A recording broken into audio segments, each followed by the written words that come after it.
Hindi ba kayo nagtataka kung bakit si Amy Marcos walang presidential security? 'Di ba? Pamilya siya ng presidente. Dapat may nasa batas po 'yan na dapat may security si Amy, 'di ba? Hindi natin alam, may mga bali-balita na talagang baka gusto itong ipapatay. Ako hindi naman naniniwala sa mga ganong bali-balita, no? Pero magtataka kayo, bakit walang security si Amy? Ayaw ba ni Bongbong Marcos o ayaw mismo ni Amy? Ano kaya ang dahilan? Eto, tingnan po natin. You are tasked to secure the first family, hindi ba? Yes po, Your Honor. Define first family. Immediate family, even extended family, like, no, not other families, but Eto, tanong ni Lacson. Di ba obligasyon nyo protektahan, bigyan ng security yung family? Kaya pinapadefine niya, ano ba yung family? Ano ba yung first family? Di ba? which brings me to my next question. Are you also securing the president's siblings? Yes po, Your Honor. So, meron kayo naka-assign kay Miss Irene. Ayan, eto muna ha. Tingnan muna natin. Eto, as I observe, at siguro ganito rin po ang inyong opinion. Gusto nyong makita ang pulso ni Bongbong Marcos? Tingnan po ninyo ang galaw ni Lacson. Si Claire kasi, obviously, talagang ipagtatanggol niyan si Marcos dahil spokesperson siya. Pero si Lacson, ito naman ay public knowledge. Alam to Luzon, Visayas, Mindanao. Na ito ay pinagtatanggol or nag-aarting abogado nung magpinsan, si Bongbong Marcos at si Tambaluslos. So kung gusto nating malaman kung ano ang gusto ni Bongbong Marcos, obserbahan natin to si Ping Lacson.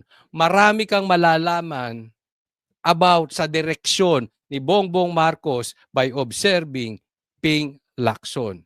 Pakinggan po natin yung direksyon ng kanyang tanong. Yes po, Your Honor. May naka-assign din kayo kay Senator Amy. Yon, tinanong niya yung kapatid na isa, may naka-assign kayo.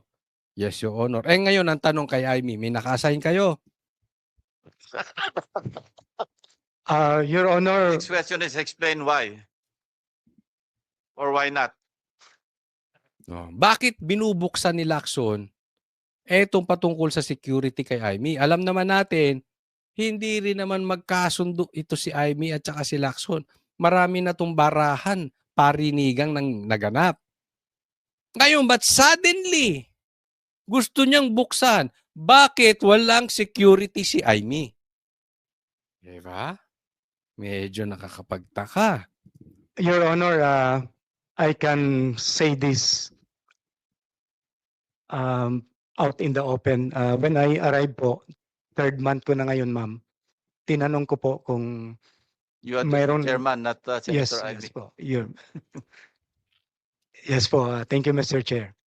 Mr. Chair, when I arrived 3 months ago, last week of November, I diagnosed the command and I studied the security plans and the close-in protection system of the PSC. And when I checked all the personnel assigned, nakita ko po that there was no personnel assigned to our So, chair. So, ito, tanong. Ano sa tingin ninyo? Bakit walang security, presidential security si Amy? At bakit, pangalawang tanong, bakit binubuksan ni Lacson?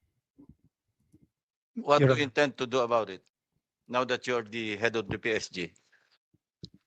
Your Honor, Ano? it is mandated for us to protect the siblings and I will talk to the good senator. Yon. Responsibilidad nila na proteksyonan lahat ng kapatid ng presidente. uh, for the preparation of his security. You know, it's a basic function, basic tasking, basic duty of the PSC to secure the siblings. It is not up to the presidential sister, in this case, Senator Marcos, if she needs security or not. So sabi ni ni Lacson, ni Pinky, responsibilidad nyo 'yan. Obligasyon niya 'yan sa mga kapatid. Whether gusto ni Amy ng security or ayaw, kailangan kayong mag-provide. Something's fishy. Naiisip nyo ba yung naiisip ko? Bakit i-insist ni Lacson? Hindi naman po pwedeng ayaw ni Marcos o ni Bongbong Marcos na i-insist yan. Alam naman natin ang karakas nitong si Pinky Lacson. Di ba? Because if something happens to her, it's your responsibility. Di ba? Yes po, Your Honor. So how do you intend to go about it now?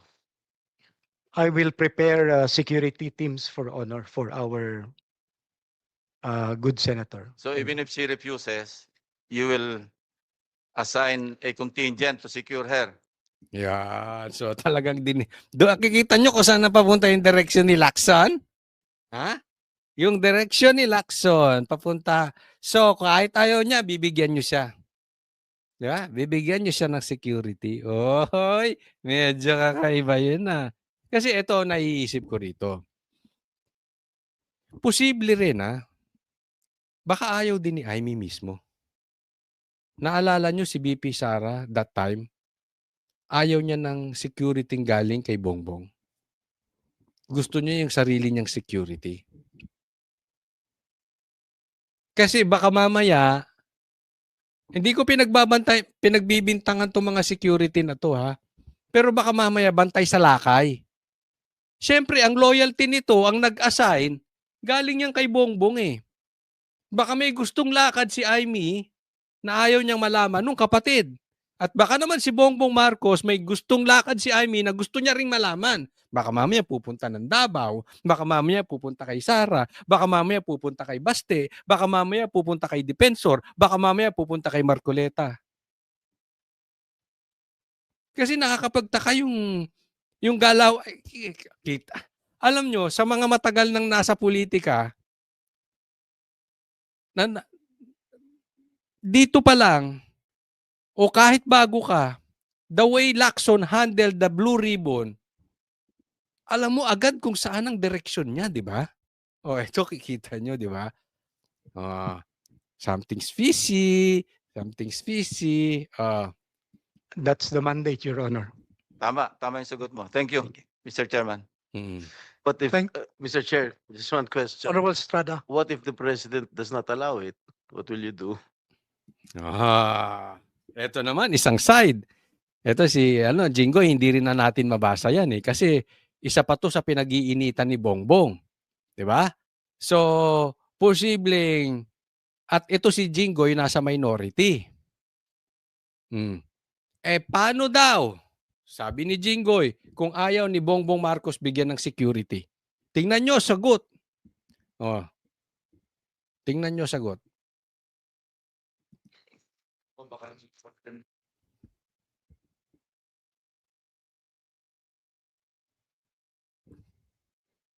Hindi makasagot, no? Sige, antayin natin ang sagot. That is the next way forward, Your Honor. That's the next step to. Excuse me? Your Honor, that's the. Hindi na makapag-explain. Nagkautal-utal na. That's the I'll next posit an answer. I'll cross the bridge when I get there. Ayun. So, pumasok ulit si Pinky. Ganyan. Si Pinky, mahilig. Ano ka ba, Pinky? Para kang bakla. Pasok ka ng pasok sa hindi naman ikaw kinakausap. Pasok ka ng pasok, di naman ikaw siya tinatanong. Kaya dyan nagalit si Marcoleta Tinatanong yung mga witnesses, ikaw sumasagot. Diba? Kapag taka naman yun, no? Pwede rin, dahil sa tanong ni Jinggoy, pwede rin na ang direksyon ni Pinky Lacson ipakita, kunwari, ng gusto ng presidenteng bigyan siya ng security. Pero ang totoo, posibleng ayaw niya. Kaya sumigunda ng tanong si Jinggoy. Naisip niyo ba yun? Parang ganito yan, parang sinasabi, hindi namin papapasukin ng ICC. Yan ang sabi ni Marcos. Pero siyang nag-sponsor sa ICC. Yan ang sabi ng mga Marines, di ba? Hindi namin papapasukin ang EDCA. Yan din ang sabi ni Bongbong. Pero pinapasok ang EDCA. Ano rin ang sabi ni Bongbong Marcos? Mahiya naman kayo. Pero anong sinasabi ng ebidensya? Siya mismo ang mastermind ng ghost projects. So posibleng pinepeke din ni Senator Lacson na kunwari interested si Bongbong Marcos na bigyan si Amy pero hindi naman. Kaya sumundot si Jinggoy. Dalawa yung senaryo na yan. So tatanungin ko kayo. Ano sa tingin ninyo? Gusto ni Bongbong Marcos bigyan ng security si Amy para proteksyonan? O ayaw talaga? Kunwari lang gusto niya bigyan ng security si Amy para hindi lumabas na masama sa publiko. Kaya ilagay niyo po dyan sa comment.